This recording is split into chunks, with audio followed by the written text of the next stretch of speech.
This week on the Eldritch Lorecast, Fables 2 Pirates of the Aetherial Expanse is live, and we're talking all about the new partnership between Roll20 and DM's Guild, and which famous tabletop RPG is getting a movie made about it. All that and more right now. Sorry, Scott, we answer your question next week.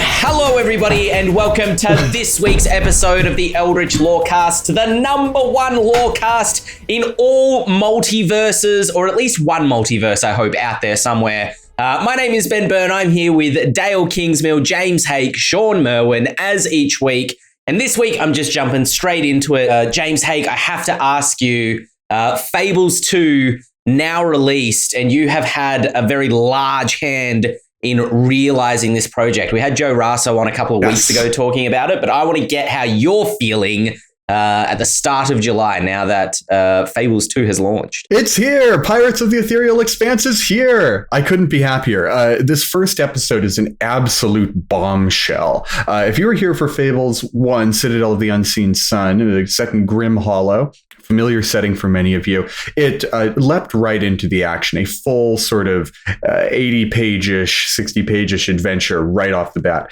This Fable, we want to do something a little bit different because we're exploring beyond the realm of Grim Hollow and into another aspect of the planes that you might explore in a 5th edition game. Here we are venturing into the astral plane, specifically a region of it which we have dubbed the Aetherial Expanse, in which the astral plane, which many 5e materials describe as being sort of like an outer space void of starlight in which three-dimensional travel is possible. The Aetherial Expanse is like a vast sea of conglomerated starlight and magic liquid-like substance called ether. So it makes a flat plane, a vast expanse of ocean that Age of Sail style 3-masted, 4-masted, 5-masted sailing ships can scale across, and it catches the sort of flying meteorites and comets that tumble through the astral plane to create islands within this ethereal sea. And because this is a brand new setting we're going to, with brand new sailing gameplay styles involved in it, we thought it was incredibly important that the beginning of this fable begin with a setting guide and new mechanics for sailing, crewing, and battling pirate ships. And in addition to that, there is a short 1 to 3 session adventure that kicks off the rest of the Pirates of the Aetherial Expanse story. Just so that, you know, you're not just spending your first month of this fable planning a campaign. You can still start. And then if you want to supplement it with piratical adventures of your own, if you're one of those eager beavers who gets it in your email, it's like, okay, this Sunday we are running our very first session. In case you're one of those people, you will still have material to run. It is exciting to me that this is, again, basically a new campaign setting. Yes. The artwork's amazing. I love the, there's just like, it is a amalgamation of different things, but there's something about it that feels very fresh and new and unique. And I was looking at one of the artworks and I was like, it's got almost like a cyberpunk vibe to it, which is ironic considering it's space and pirates, but there's just something about the neon, I think, in some of the artwork that just made me really excited for it. I just quickly want to ask, because I didn't realize this was part of the adventure until I opened it up and started looking through it. Tell us about the new races, the Astral Emergent and the Astral Merfolk, which I was like, what? There's new player races in here? Early in development, we even had some sort of madcap thoughts of including new player classes, subclasses as well. That was just too much. We couldn't manage to get all that in there. But yes, 2 new player races that we thought were very, very important to give people right up front: the Astral Emergent and the Astral Merfolk. The Merfolk are probably the most obvious to explain. They're like normal merfolk, but they reside in the astral sea, and they have all the sort of neon, ethereal sort of growths and additions and mutations that you would expect from the monsters, the ether beasts that you see within the bestiaries of each adventure going forward. You Mermaids, can see, but make it space. But make it space. Yes, so sort of nebula merfolk. Is, I think, them in a nutshell. And they actually weren't originally intended to be a player race, but we involved them as a major group of NPCs in one of the later episodes 3 and 4. And we just thought, you know what? We can let the players be some of these guys as well. It's fairly easy to take the traits we added to all those NPCs and kind of reshuffle them and mold them into a slightly different shape and say, great, this is great for a player option. And it helps out a lot with the somewhat toxic qualities of swimming within ether, which has the potential to be gravely harmful to non-astral biology. Speaking of the astral emergent, if you look at these people, they look very much like a typical D&D player race: elves, dwarves, tieflings, dragonborn, etc. But they've been suffused with astral energy because they are actually dead, and they have the spirits of the ether itself have kind of filled, repaired, and reanimated the corpse of those unlucky sailors who are hurled overboard and perish within the ethereal expanse itself. And so you can see they have this sort of semi-translucent nebula-like skin. And if you look deep beneath them, you can see that their bones are like constellations, points of light like stars that, just like how we might trace out a constellation like Orion in the sky, you can see those points of silvery light connecting their internals, allowing them to maintain that physical form that they've essentially borrowed from some poor, unfortunate sailor who is lost. And there's a lot of sort of mystery and mythicalness, a sort of fabled quality, if you will, to the origin of these people, and in fact of the ether itself, that we get into as the adventure continues. But basically, one of the prevailing theories on the astral emergence is that the ether itself is made up of hundreds of thousands of individual souls and spirits that have kind of become one in this sort of psychic unity. And as corporeal forms fall into the ether, some of the more curious of these consciousnesses want to know what exists beyond the bounds of their great link. And so they will fill these empty vessels, patch up the cracks a little bit, and be like, all right, I'm a new person. Let's go exploring. I want to be where the people are. And you see, we showed great restraint by not making the astral merfolk like that. That's so badass. That's such a cool concept. Yeah, I love the description as well. I read the description for them, and instantly I think where this image comes from, because when I'm reading something, usually my brain likes to connect it to like a movie or a TV show or something that I've seen and kind of repaints the image. I think what I'm thinking of is when in the animated opening for season 2 of Critical Role, when Ford hits the water, that's kind of like that's instant like splash underneath the water, and then some sort of neon transmutation kind of happening within the waves. It's incredibly evocative immediately. Yes.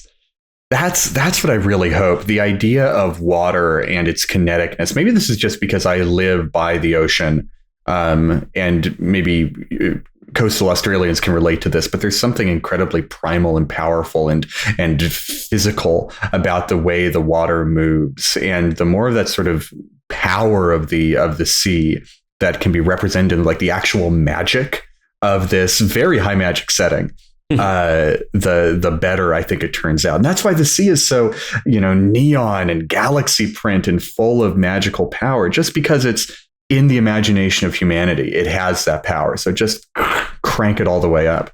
Yeah, for sure. Shawn, I know you weren't working on Fables. You had your own projects that you were busy with at the time. Have you had a chance to take a peek at it since, or is there something that's sort of exciting you hearing about it now? I know I might be putting you on the spot potentially. Not at all. Here's my conundrum is I worked on the first Fable a bit because it was set in Grim Hollow. So I reviewed some of the episodes and I ended up running that Fable for my home group. And I was toying with the idea of running Pirates of the Aetherial Expanse, when one of my players for a different game bought a big sailing vessel to use in a different game, and he was sad that he only had one adventure to use this ship with. And I said, but wait a second. The next Fable will be all about this. So I am not reading it, but I am taking my subscription and forwarding it on to him so that he may run me and our group through this adventure. So I'm specifically not reading it for that reason. And I am very excited to play. The ship combat rules, I think, are really, really well done. A designer by the name of Sam Mannell did incredible work on this, taking inspiration from a lot of classic ship combat tactical games.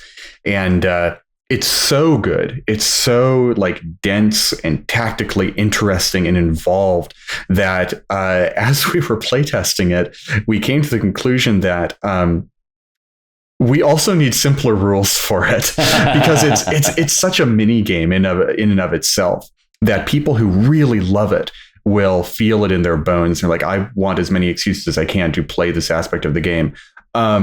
But if people like that sort of very 5th edition sort of narrative first gameplay, which I admit I myself am a part of that contingent, there's also a streamlined rule set in there so that the ship battles and the pirate ship aspect of it all is just as smooth and free flowing. And in fact, I would say almost even a little bit more smooth and free flowing than the way vanilla 5e combat already is. Yeah, we play tested a little bit of the ship combat, and I really enjoyed it. What I like about the idea of it within this Fable is when I've done sailing adventures, I've never set a whole adventure on the sea, but it's been like, you need to get from A to B. So let's have a bit of a sailing, 4 to 6 sessions where you'll do a watery themed dungeon where there's a sea hag or a water dragon or something. And let's do a ship combat and let's have a Draca turtle or something attack. Like it's all kind of like one and done. Yeah. My feeling with this ship combat, if you do want to dive into the harder, crunchier mechanics of it, is to do it a couple times. Like make sure your adventure has a couple, and obviously if you're running Pirates of the Aetherial Expanse, your adventure will have a couple reasons to have these ship combats happen so that you can learn it and then understand it. And then by the second or third time, you're sort of like, okay, now I know what my options are. Now I know how to choose what I'm doing rather than just have the GM guide me through this kind of step by step. And in fact, we were very intentional about the way these ship combats build upon themselves. The early episode, the first episode doesn't have any ship combat in it at all. But the second one, which will come out the beginning of next month, it starts off with it involves a simple race, which definitely gets you into the mindset of some of the ship combat stuff, but it doesn't force you into the hard tactical ship combat situations. But by the end of it, the climactic encounter of episode 6, sorry, this is maybe a bit of a spoiler for you, Shawn, but I think you could guess it anyway. There's an enormous ship battle at the very end of this Fable. And so just like all of my favorite video games have done in sort of doing invisible tutorials. Yeah. It was really important to me that the game design of this Fable ramped up the ship battles over the course of it. So you could start small, learn as you go, and then put it all to the test when you've reached the end of this story in the biggest, most climacticest battle you can imagine on the ethereal waves.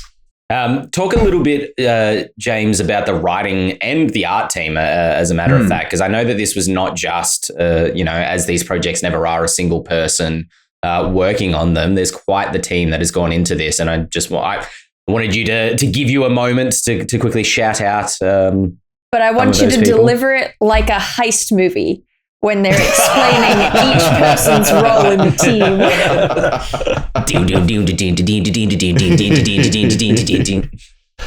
Oh my goodness.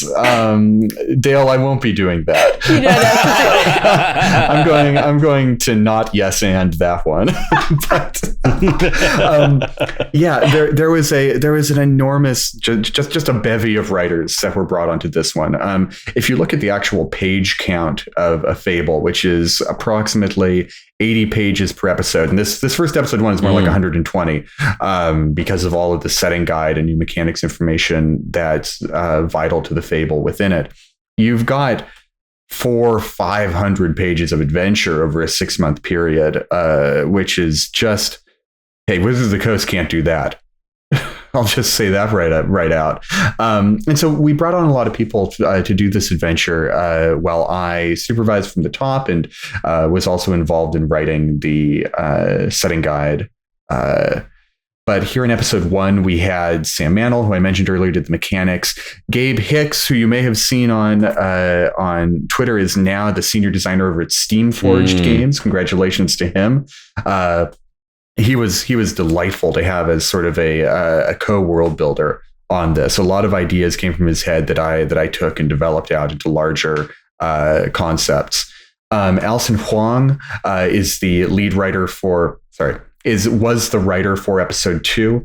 She's great. Has done a number of big DMs Guild projects before, including Uncaged and Uncaged Goddesses. Right.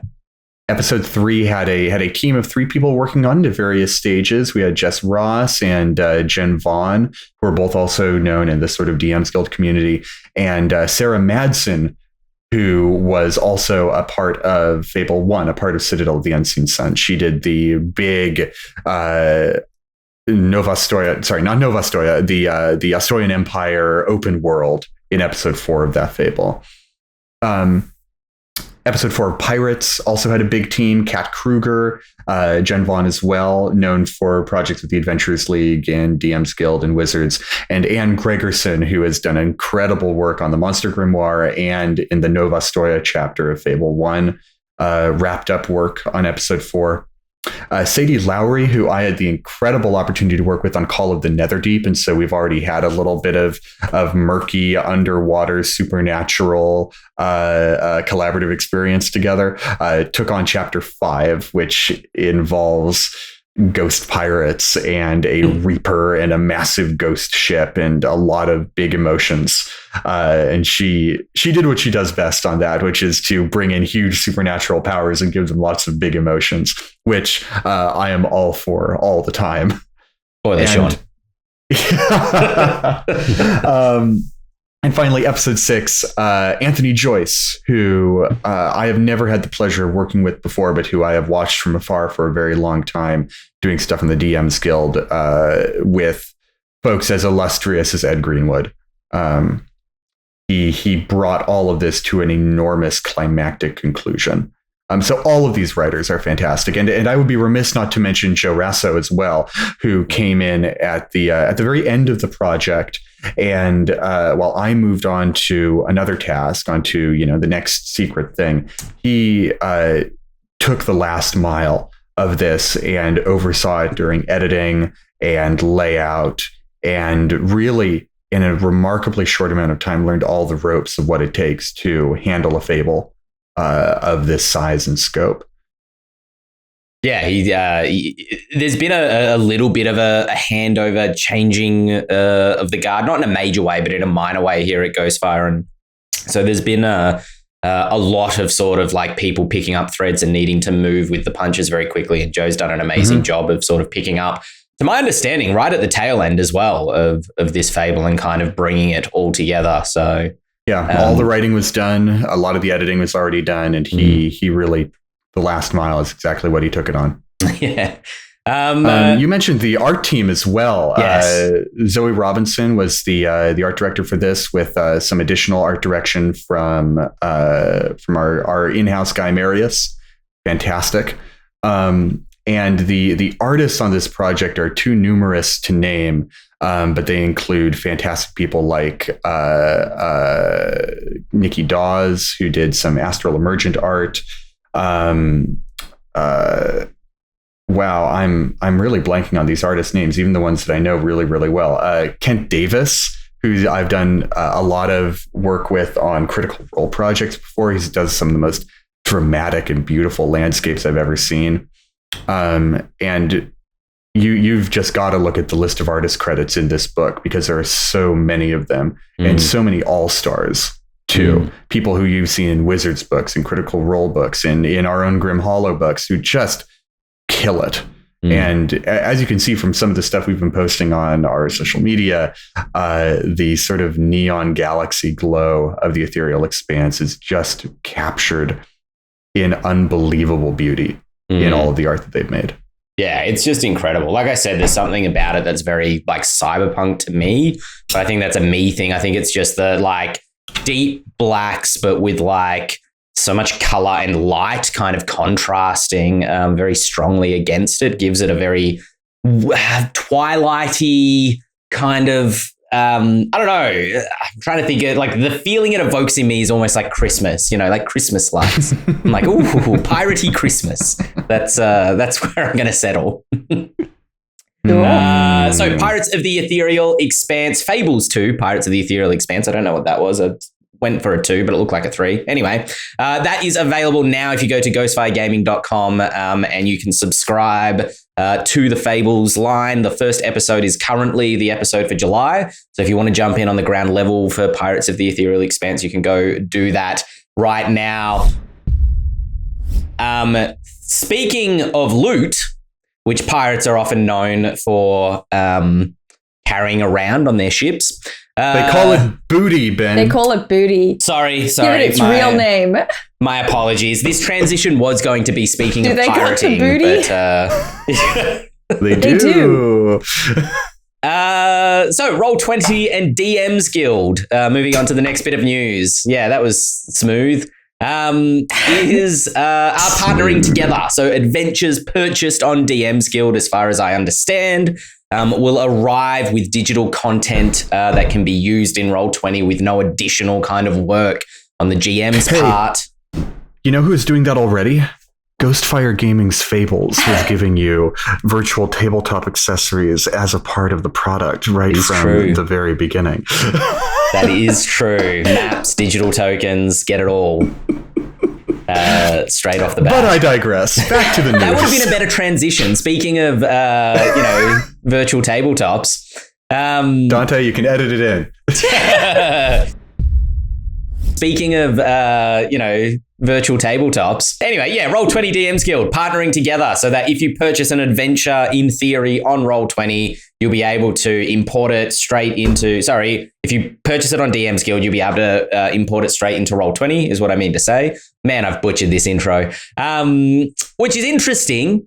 It's exciting. The wording is from one of the articles, I believe from the article or the blog that was posted on Roll20 itself. So this comes from them. Quote, creators will soon be able to create Roll20 content in the form of modules, et cetera, et cetera, et cetera, et cetera. Now, this is exciting for the consumer. Here's the question I want to ask the panel, right? Is what does this look like from the creator's perspective? Because while I think this is a really fantastic thing, does this mean that the creators should be charging more for their DM's Guild products because they're putting in more work, I would imagine? I don't think Roll20 are doing the conversion work. I mean, I don't know. They don't mention that they're going to do the conversion work themselves for each of the adventures. So, yeah, how is this going to look from the creator's perspective, basically? Shawn, what are your thoughts? This is something that is already done, although it hasn't been highly touted by Fantasy Grounds. So I have adventures up on the DM's Guild right now that also, if you buy it by the PDF, you also get a Fantasy Grounds module that you can import directly in. So it's not just importing pictures or JPEGs it's the whole thing. You just plug and play. How exciting should it be? If you use Roll20 a lot, it should be very exciting for you. If you're a creator, I would temper my enthusiasm. My experience is I paid someone else to create the Fantasy Grounds module for me. And first of all, there's no way to know if anyone bought it specifically to get the Fantasy Grounds module. But with the experiments that I did, sales did not increase dramatically, if at all, because of that. So essentially, I paid money to put something that was going to benefit Roll20. And because on the DM's Guild, you only get 50% of the revenue, 30% of it goes to One Bookshelf, 20% of it goes to Wizards of the Coast. I was actually paying to give them money by having someone else do this mod for me. So we're in the sort of Wild West now phase of this. So even the contracts that are signed between companies, people haven't thought them through all the way. And so people are going to be pushing the envelope on what they can and can't do and where things go. But if you are a Roll20 user and you buy things on the DM's Guild, this is exciting news for you because you have less work to do to create your own mods in Roll20. Yeah. I was going to touch on similar points, probably with slightly less insight. I haven't published on DM's Guild a whole lot. I have sort of one major piece that I've published with Jeremy Malul, which was our, Heroes and Villains of Theros. And we actually we worked with Grim Press, who did a conversion for Fantasy Grounds as well. But the difference, I suppose, for us is that we had our core product and then a separate entry that is the Fantasy Grounds conversion, the Fantasy Grounds version of the product. And similar to what Shawn is saying is that there is an audience for it, but it's not, the biggest bump in the world. I actually literally just pulled up my stats. Stats. Getting some real inside baseball. Getting some real numbers. Just publish us your income ledger. Yeah. Yeah, perfect. But I can look at this, and in this period, this window of time that I've picked, slightly over 500 copies of the core material was sold, and about 80 copies of the Fantasy Grounds version was sold. Right. So it's there's certainly an audience for it, but the difference is a little bit tricky to kind of perceive ahead of time. I do think it is sort of wise to temper expectations in that regard. And it's also tricky in terms of, I don't think there is a king of the virtual tabletops yet. We've talked about this a little bit in previous episodes, where Roll20 is maybe the closest thing we have to sort of a company that has put their stamp on and said, we're the virtual tabletop. But I don't think they have that sort of that headlock on the market yet. And so it's an interesting flag for DM's Guild to have planted, to have decided, we'll team up with Roll20 when you do have these other companies that people do use that kind of already have that sort of integration. I don't know. There's a brand new virtual tabletop on the scene that's been getting a lot of traction lately called Alchemy. That seems to have big plans, and I've been just hearing a lot of word of mouth buzz about. And so, the fact that Fantasy Grounds and what's the other one, Forge and Roll20 all kind of exist in the same place and all have very similar licenses from Wizards of the Coast has made it a very Wild West feeling thing. And that's actually what strikes me most about this partnership. It's like, this is the most official and exclusive partnership that we've maybe ever seen in this space. And I don't know, it always kind of makes me kind of sad, because I really liked the very sort of free-for-all nature of the VTT scene for now.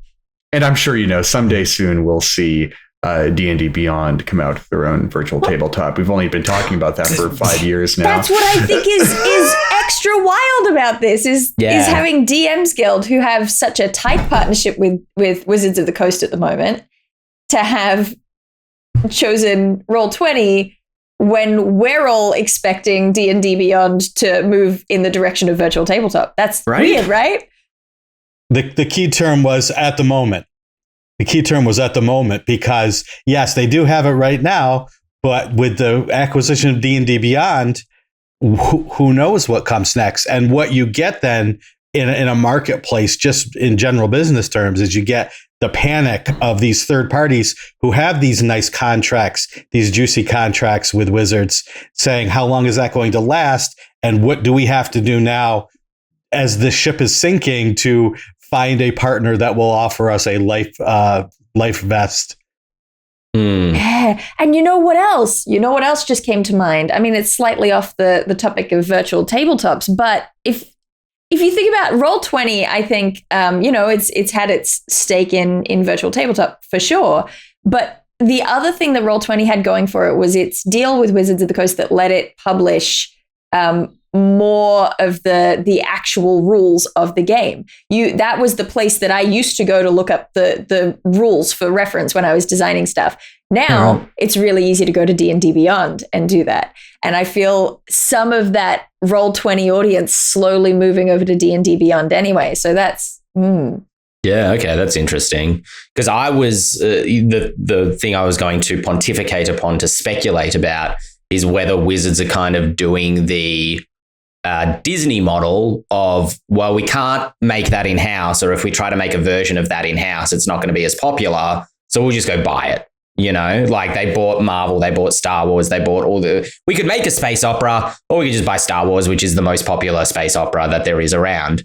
And so with Wizards kind of going, we could make a character sheet creator. They tried back with 4th edition. They had big plans with digital style offerings, and didn't go well for them back then, and in 5th. And now they're just like, well, we've tried, we can't get it to really work for whatever reason, so why don't we just buy the most popular one out there? Will Roll20 get acquired at some point in the next 5 years and then rolled into D&D Beyond? Like, that's wild speculation, rampant speculation, if you will. But you do see a pattern here of Wizards kind of reaching out and trying to form stronger relationships with a lot of these third-party companies that offer a specific thing to their audience. It would be very interesting, given how many other systems also live on Roll20. What would people who play, Pathfinder or Call of Cthulhu on Roll20 do in that sort of acquisition? Find a new VTT? Oh, they've spent money to get the VTT version, but maybe that doesn't matter. Well, speaking of that very thing, just to kind of roll into, I don't know whether you deliberately set me up there or not, James, but it rolls into this discussion. That's why I included it. Was that Vampire Masquerade Nexus is now segue. in early access? Yes, I did one. See, Mum, I can do it. Now she's proud of me. It's Vampire Masquerade Nexus now in early access. The character creation and management is not yet live, but there is the core book and some of the supplements available for purchase in a sort of D&D Beyond style capacity. I was going to say, this Nexus that you're talking about is actually a company called Demiplane. That's the company that Adam hosts Bradford's it. company. Correct, yes. Demiplane is the brainchild I'm still of in the dark. Adam Everyone Bradford. else went, oh. Who Adam Bradford is the mind behind D&D Beyond. So he created or helped create D&D Beyond, then moved over to start this. So you are seeing the same conversation we're having about the previous topic going on here. People want to get their stuff up in a digital format. Well, they can't get it into D&D Beyond now, especially because Wizards owns it. So what do? Well, we create our own. And so that's where many games are going to get that same D&D Beyond treatment, but with Demiplane instead.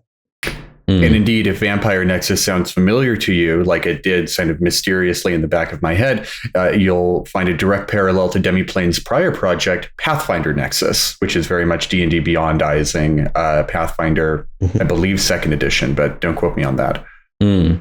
They also have a Marvel multiverse, don't know the name off the top of my head, role-playing game. Well, that's another beast. That's through their Cortex system, which is their in-house RPG sort of universal system, which also has the Dragon Prince from the Netflix show tie-in. And I'm sure it very much looks to me like a kind of third-party license seeking system where, if you want to play in I'm picking a name off the top of my head, I don't know, the Masters of the Universe world or something like that. The Firefly RPG was Cortex. I feel like every TV show with an RPG that you look up, it ends up being, it ends up being Cortex. And the mind behind all of those previous Cortex games was also involved in Cortex Prime. Cam Banks is his name, a New Zealand-based RPG designer.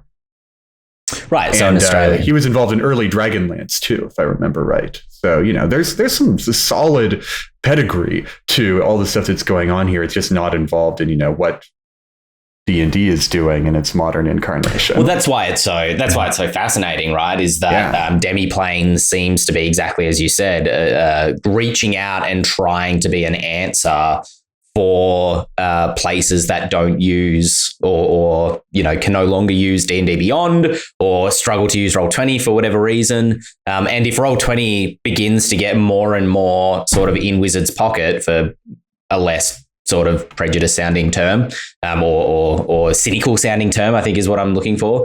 Does Roll20 stop being a viable platform for other RPGs?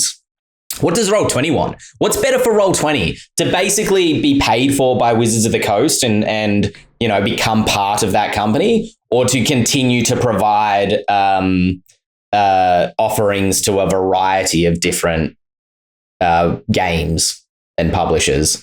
Far beyond my business expertise.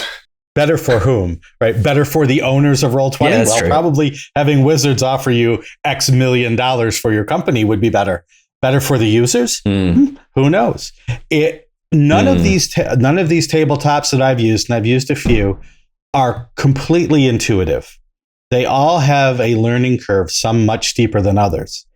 And I think that would be the only reason why a larger company would not buy one of the current tabletops, is because many of them were built, and I'm not talking about the newer ones because I have not used those, but Fantasy Grounds, Roll20, they're all built on technology that is very old, and they haven't gone through the redesign that could bring them up to specs using the new technology.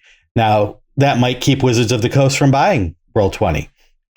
They might buy Roll20 just to have the user base, because the user base might be more valuable than the actual software itself. Like you were talking about with D&D Beyond, Shawn, emails are money.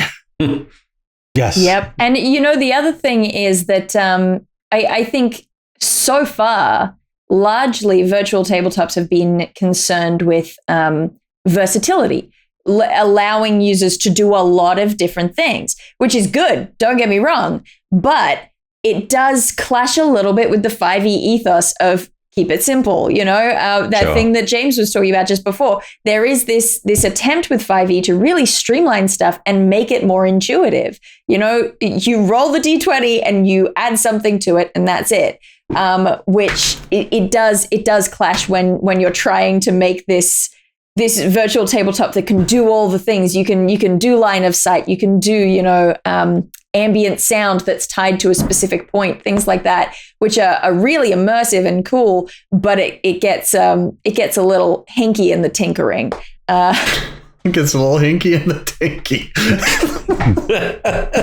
I stand by what I said. That's the greatest thing I've ever heard. Yeah, that's from now on. Anytime something gets a little complicated, hinky in the tinkering. Yeah, it gets a bit hinky in the tinky. That's poetry right there, folks. Had a rhyme and everything.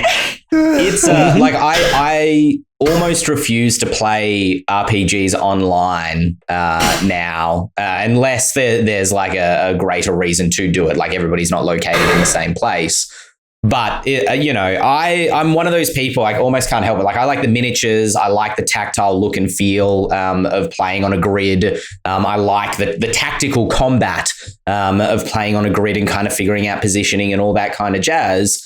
But I'm not a terrain, like a 3D terrain kind of guy, because that hill can only ever be a hill, or that gate with two lights on it can only ever be a gate with two lights on it. So I much prefer kind of the whiteboard, just draw it up with a marker and then put your cool looking miniatures on top of it kind of feel.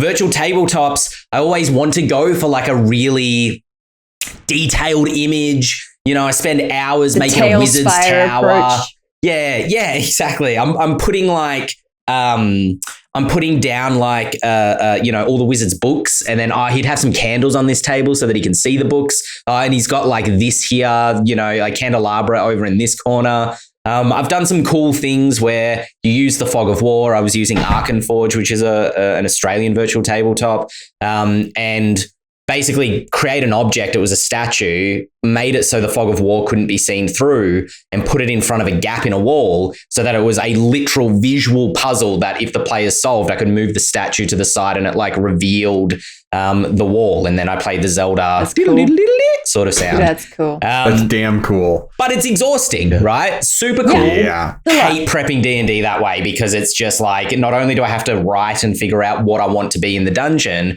but then I have to go physically make the dungeon in virtual tabletop. And so, yeah, you're right. It gets hinky in the dinky.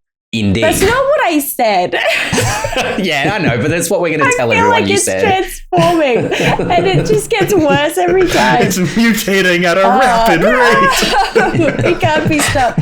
I also feel like we have to say the word foundry, because I'm not sure if we've said foundry at some point while talking about virtual tabletops. And people will be upset if we don't say the word foundry. Foundry is the one. I used Astral. I don't think Astral's a thing anymore. I think they ended up sort of like it still exists. I think you can still use it, but it's not in active development anymore, although I haven't checked.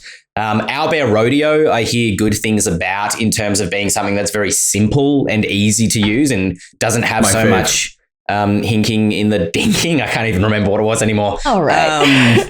Owlbear Rodeo rocks. And I've used it for the past 2 years or more over the pandemic, and I've encountered like 2 or 3 little bits where I'm like, oh, I wish that were a little bit more robust. Yeah. But like Shawn was saying, I've never used a virtual tabletop that didn't have user experience problems. And Owlbear pains. Yeah, and because Owlbear is so simple, that makes the sort of I have no idea how to use this thing that I encountered with both Roll20 and Fantasy Grounds go away completely. I learned it in about half an hour, and I've been using it with almost no complaints for 2 years, and it's free. It rocks.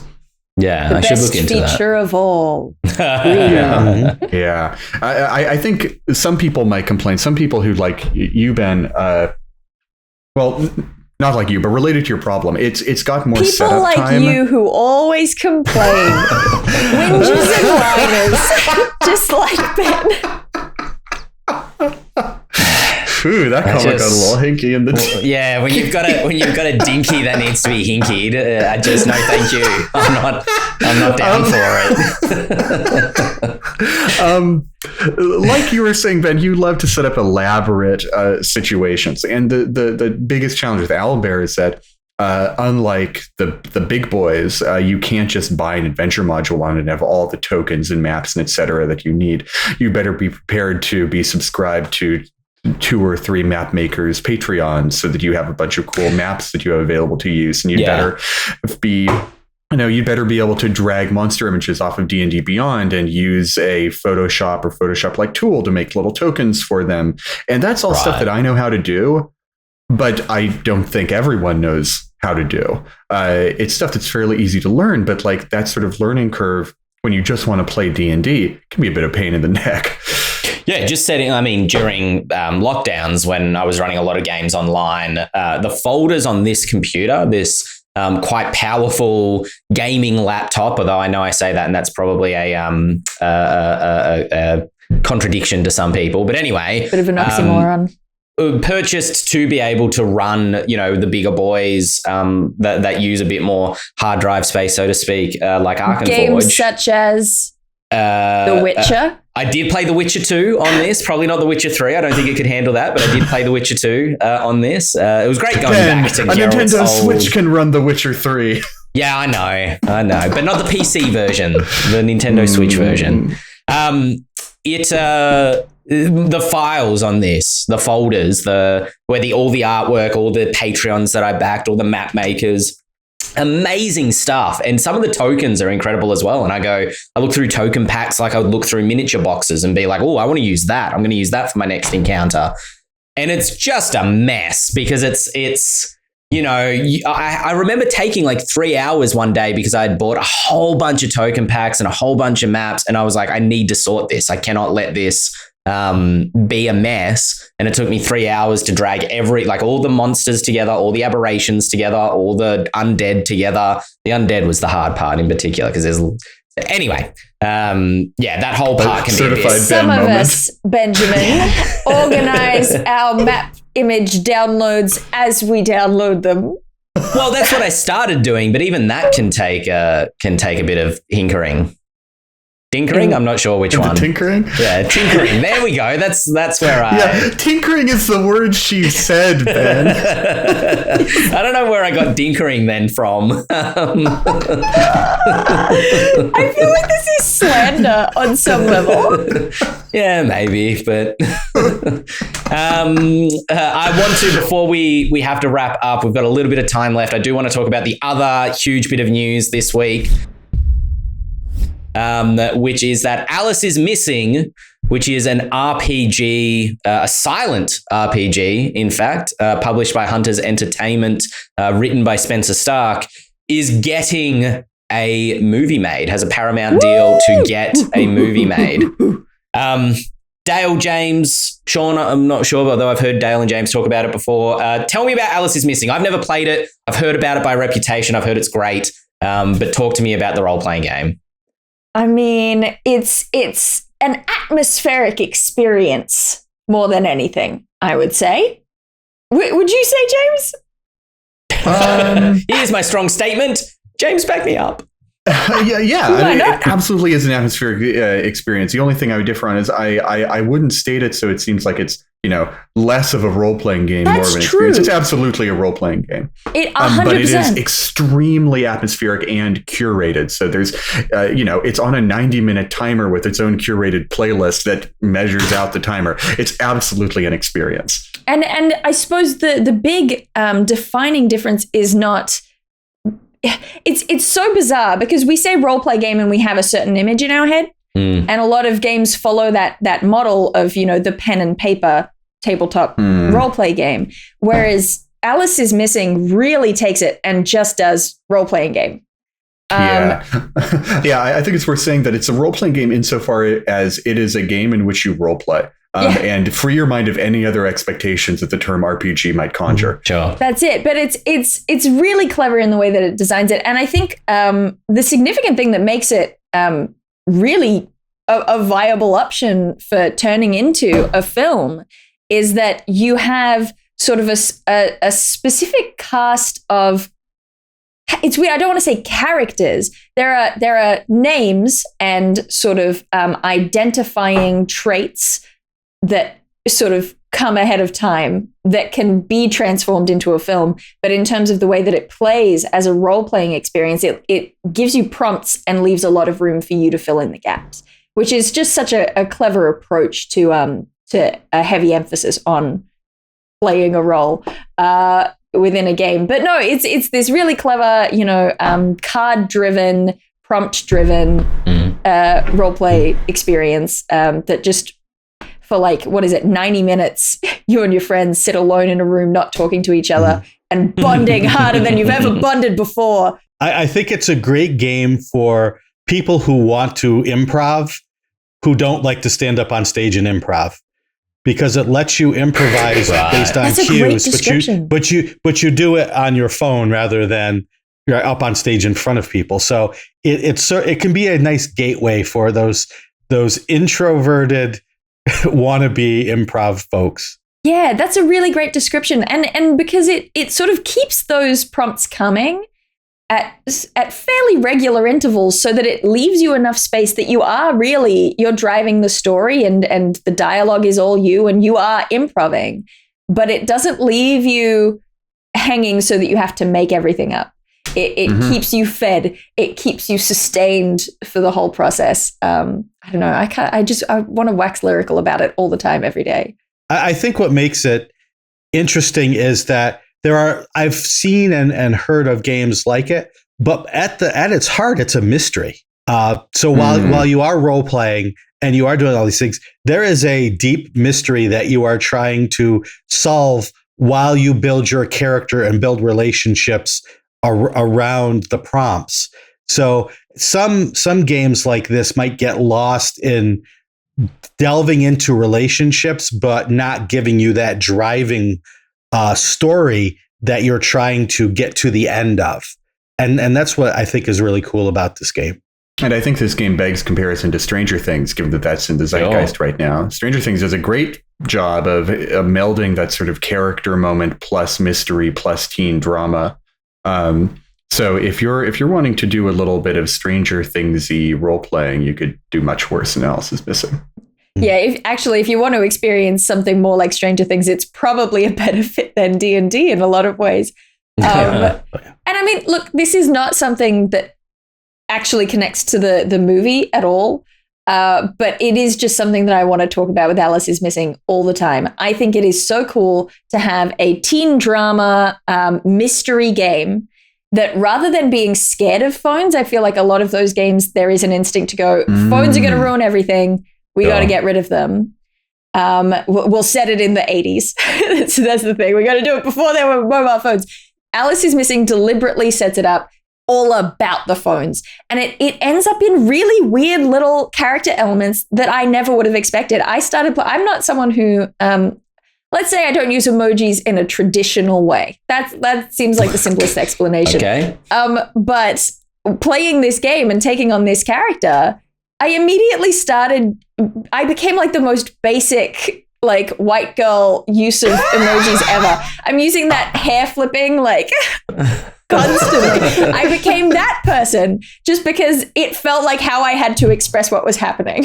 Yes, exactly what Shawn is just doing. I think that the point that Dael just made is interesting. And for me, it could be a strike against the movie, which is the game is about texting. The game is about the lack of knowledge that you have when you're sharing things with only one person as opposed to a whole group. And to translate that cool part, that central part of that game to a movie, for me, loses what makes the game cool. And it'll be also interesting to see how they tackle it. Yeah, I feel like some role-playing games are made because of a zeitgeist of what's going on. And I feel like this game comes on the heels of like 13 Reasons Why or Veronica Mars or, that sort of teen mystery like that. And so the game comes from media and then is going back to the same sort of media that it came from. And I want it to be special. It's I mean, so often we see that in role-playing games that they come from a media and then people try to make another media out of them, and all you're doing is rehashing the original media. There are very few role-playing games, for me, that are so unique that it would be something different when made into a movie form. I think of the game Paranoia with the computer and the mutant commie traders. Now that is a totally wild and unique thing that has not been done justice in any movie that I can think of. That would be a great role-playing game to turn into a movie. That's true. You know what else it makes me think of? This is, I won't spoil anything about Alice is Missing, but there is a point, and it can be multiple different things, but you come to a point in the game where something significant happens that requires a character to stop messaging. And that is so core to it. Now, like just listening to what Shawn was saying, that is going to be an interesting thing to see how they can translate that into film, because when you've been texting for 90 minutes and someone stops, that's very loaded. That's got a lot tied into it. And it ties into our relationships with our phones and all sorts of things. And I don't know whether that can translate to a film, but if I trusted anyone to try and make it happen, it would be the innovative thinking of Spencer Stark. Spencer Stark is co-writing the movie, so it seems very sort of creator-led. It's not like it's been kind of passed over off to like a film crew to take care of. He is co-writing with Becca Gleason, who is also going to direct it. Seems cool. It reminds me of I've never played it, so I don't have much to add, unfortunately. It just kind of reminds me of Life is Strange. The first season of that, in terms of atmosphere and vibe. Ooh. And then the final bit of news this week, just quick, I just added it because it was there. D&D Onslaught. We talked about this very briefly a couple of weeks ago, seeing a lot of blank looks, but that's okay. It is the D&D tabletop miniatures skirmish game that WizKids are making. It was talked about during the D&D, what did they call it? We did a whole episode on the news that came out of the D&D event, D&D Day. No, I'm not going to call it that. What's happening? Dungeons and Dragons Announcement Day, Vortex. They called it something. Anyway, it was the big that day that they did the thing. Yeah. You know what I'm talking about. I remember that. Anyway, D&D Onslaught. It looks all right. We have some notes for the marketing team. It is delayed until January. So if you were hoping to get your D&D skirmish miniatures game on, you got to wait till January now. But the sugar to that medicine is that they are releasing 2 new factions in February. So you have 4 factions to play with. The Many Arrows, which are like an Orc Warband, the Red Wizards, who are necromancers, the Zentarum, who I know nothing about, and the Harpers, who I think are the good guy Zentarum. I don't know Forgotten Realms lore. Correct me if I'm wrong. They're complicated. You basically got it. Yeah. Yeah. Great. Actually, yeah, the Zents are probably the most complicated faction out of all of them. Why's that? I think it was delayed because it was a little hinky in the tinkering. And scene. All right, welcome for joining us on this week's episode of the Eldritch Lorecast. If you've enjoyed this episode, make sure to go out, give us 5 stars if you're listening to us on an audio platform. Like it on YouTube, share it with all your friends. All of those things are like treasure for a dragon's hoard that the Eldritch Lorecast is zealously dragging towards ourselves and protecting with fiery dragon rage. I've been Ben Byrne here, as always, with Shawn Merwin, James Hake, Dael Kingsmill, and until next week, we will see you then. I didn't leave a gap for the music cue there, so good luck, Dante. Yeah, good luck. But it was nice. It was a real musical sting. From James. That was good. That came from the heart, Ben. Yeah, no, I feel it. We're on the same rhythm, you know. Yeah. We can, we should just...